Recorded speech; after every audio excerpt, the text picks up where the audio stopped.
get at this question all week. What does what's happening in stablecoins mean for the broader crypto market? And to me, this isn't about, Tether truthers taking an unwarranted victory lap or even algorithmic stablecoins versus better backed ones. It's about the inability of the industry to self-police. It feels like for years we've been told that crypto's better because the incentives are better. But is what's happening with Terra USD, how is it not a black eye for the entire industry? It's one of the worst scandals in the history of the crypto industry. It's a gigantic black eye. We're talking $55 billion of paper wealth wiped out, and obviously less in terms of inflows destroyed. But you're looking at a similar scale to Lehman Brothers, of course, not with the systemic effects. UST wasn't as integrated into the real economy, partially integrated into the crypto economy, so not as systemic. You're looking at a similar scale to the Madoff Ponzi, right? That was, I think, a 65 billion paper wealth destroyed. And these ideas were fundamentally unsound economic ideas. All you had to do was have an appreciation for economic history, for central banking, for monetary economics, and you'd know that that model couldn't possibly work. And yet it swelled to an inordinate size. Research desks in the crypto industry were uncritical. And a huge number of funds were involved in this. It wasn't just confined to retail. It wasn't like some of these other Ponzi's like Plus Token or BitConnect that were confined to retail. These ideas were popular and very few in the crypto industry spoke out about them. So it's a black eye, it's obviously destroying a ton of wealth. It's affecting the other assets, but it's also a massive black eye for the credibility of the crypto space. And it's a huge shame that this transpired and that it got so big before it collapsed. Right. I appreciate those candid terms, Nick. I know that there weren't a lot of loud skeptics. You were one of them, though, if you cared to listen very closely.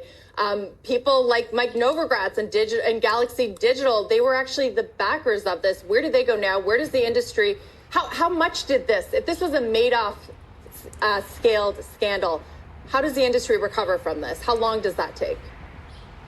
It's going to be tough. I think this is going to induce stablecoin regulation. I think Congress is going to take a look to the extent Congress can galvanize itself and do anything. I think financial regulators in this country are already aware of it. Treasury is aware of it. SEC was already looking into Luna, Terra, already were. It was already on their radar. Now, what can they do about it? That's going to be more challenging. This is a Korean project, is offshore. The leadership is in Korea or Singapore. But I think what we can do as an industry is acknowledge, the fiat-backed model, the fully reserved model that you see with USDC and the like, that actually works very well. We don't need to try and undertake financial alchemy and create an under-collateralized stablecoin with volatile crypto collateral, or the model that Terra had, where it was very recursive and backed by an equity token that was linked to the system. It just didn't make sense. I think we can acknowledge that these ideas have failed. Algorithmic, unbacked or senior share style model stablecoins have failed since 2016. That was when Nubits, the first one, first failed. And then there was a string of subsequent failures. We've never seen successes there. So I think, the default model of the stablecoin, where it's convertible and fully reserved, fully redeemable on demand, Tether has a lot of issues, but it continues to work well. It's regained its peg. The redemptions occurred yesterday. Normally, USDC, I would say, is the gold standard for a stablecoin. These work just great. So let's stop trying to, engage in this alchemy and, return to ideas that make sense and return to products and protocols that work. Good morning. T-Speaker222 with Dogecoin and you. And as you can see, once again, the breaking news this morning is Terra Luna is down better than 29%. A lot of people got excited yesterday, and for good reason. The problem is a lot of people are up thousands of percent and can't cash out. Fortunately, yesterday I took a 5x future short, bought it at 3.7, sold it just above where it's at now at 2.8, and then it popped all the way back up to 4.4 or 4.5, and now it's back down. But I was having issues withdrawing initially, and I ended up 122%. It would only pay me up 115% of it. It was the best value I could get, which is fine. It's better than not getting anything. But there was a time when I was up like 42%. It was only like $100 and something. but it was only cashing me out at $10. So it was giving me 90% less. So I refused to sell, obviously, and I wasn't planning on it until it got up to my targets. And when it finally did, I sold it, and it was worth, you know, I sold out for $303 on the one sale, but you had to sell it at 3 separate sales at 999,999 Terra Luna. So if you don't know, you can't buy more than 999,999 or sell more than that at a time, even if you own more. So you have to do it in separate purchases. But right now, Terra is going to go down big time today. I mean, a lot of these are going to have to reverse courses eventually, but Terra's down 30%, so that's a pretty big drop for one day for anybody who's holding it, looking to make some quick money. We still have engulfing candles on the downside, so you're going to have to watch, see if we come all the way down to this 208 and can hold it. That's likely what we're forming. You can see the M topping reversal forming within the pattern, so don't get too stupid here with Terra. Obviously, they're going to try to trap as many people as possible. There's going to be a lot of exchanges that are having problems, and then you're going to have the YouTubers, oh, we're up 100,000%, which are full of shit. Because most of them said to buy today, and there was no reason to buy it after yesterday, flip of the clock, and we're up 400%. Like I told everybody, we had to have a big correction today.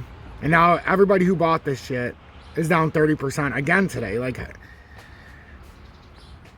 if you're going to buy it, wait for the big drops and then buy it on the relief rally, or wait for that huge relief rally like yesterday at 400% and then find your spot like I did yesterday and short the shit out of that for a reasonable amount of time. And then the little bit that I had left, the last $65 of my own money, that was worth about $150 by the time I cashed out. I had a liquidation of 4.4, and it liquidated me at 4.15, which makes absolutely no sense. So that's why I'm not trading on the traditional crypto markets anymore. Especially, I'm gonna watch very carefully, because I had a liquidation price and it actually liquidated me well before my liquidation. I mean, well, we didn't even hit 4.1 and it liquidated me when my liquidation price was 4.4. So, and then when you go to KuCoin to try to, because I don't care, it was $65 of my own money. I do, but I don't. Seeing that I was already up 117% on the trade regardless of that.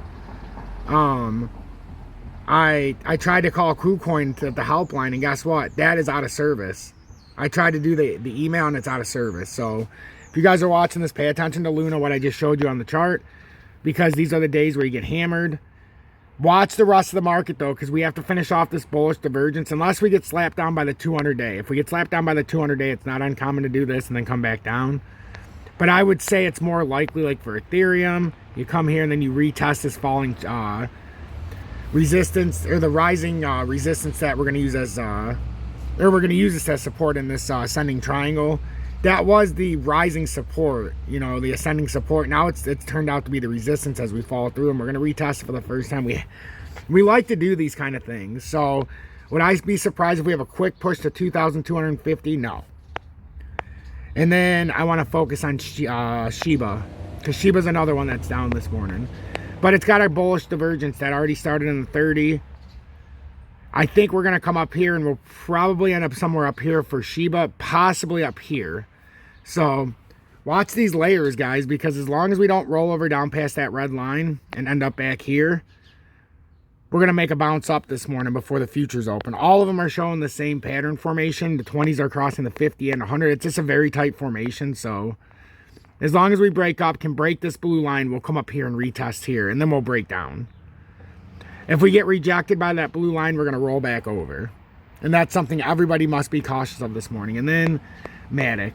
Same thing. As long as we pass this blue line, which we're getting rejected by right now, we will either come up to right here at 75.5, or we'll finish off the pattern up here at 81. Make sure to hit that like button. And I appreciate each and every one of you. Got to go do some dad stuff.